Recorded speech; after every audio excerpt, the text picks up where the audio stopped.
এই ভিডিওটি রমজানের আগের করা ছিল। সেই দিন আমার রান্না করার মতো বাসায় তেমন কিছু ছিল না, শুধুমাত্র একটা টমেটো, ডিম আর একটা বেগুন ছিল।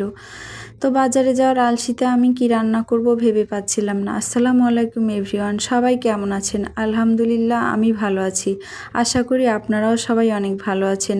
তো এই রেসিপিটি কিন্তু রমজানে আপনারা ট্রাই করতে পারেন। আমার কাছে বেগুন ছিল, ওইটা আমি খোসা ছাড়িয়ে ছোট করে টুকরো করে নিয়েছি। এখানে আমি পেঁয়াজ, কাঁচামরিচ ভেজে নিলাম, দিলাম ধনিয়া, মরিচের গুঁড়া, হলুদের গুঁড়া, লবণ। তারপরে এটা একটু ভেজে টমেটো দিয়ে ভেজে নিয়ে একটু পানি দিয়েছি। তারপর উপর থেকে 3টা ডিম আমি ভেঙে দিয়ে দিলাম।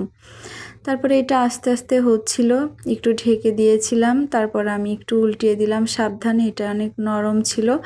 তারপর আমি উপর থেকে একটু গরম মশলার গুঁড়া দিয়ে দিলাম, এতে করে এটার টেস্ট অনেক বেশি হয়। আপনারা চাইলে ধনিয়া পাতাও দিতে পারেন বা বাটা মশলাও, কিন্তু এটা রান্না করলে অনেক বেশি মজা লাগে। আর এই রেসিপিটি কিন্তু রুটি, পরোটা, ভাত সব কিছুর সাথে অনেক বেশি ভালো লাগে।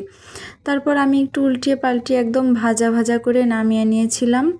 দেখতেই অনেকটা ইয়াম্মি লাগছিল। রান্নাটা শেষ। এখন আমি বেগুনের সাথে হলুদের গুঁড়া, মরিচের গুঁড়া, ধনিয়া গুঁড়া, লবণ আর সামান্য একটু বেসন দিয়ে সুন্দর করে মাখিয়ে নিয়েছিলাম।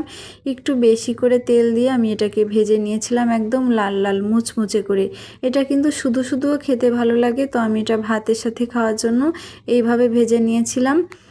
তো বেগুন যারা খান না তারা এভাবে ভেজেও কিন্তু ভাতের সাথে খেতে পারেন, ভীষণ টেস্টি ছিল।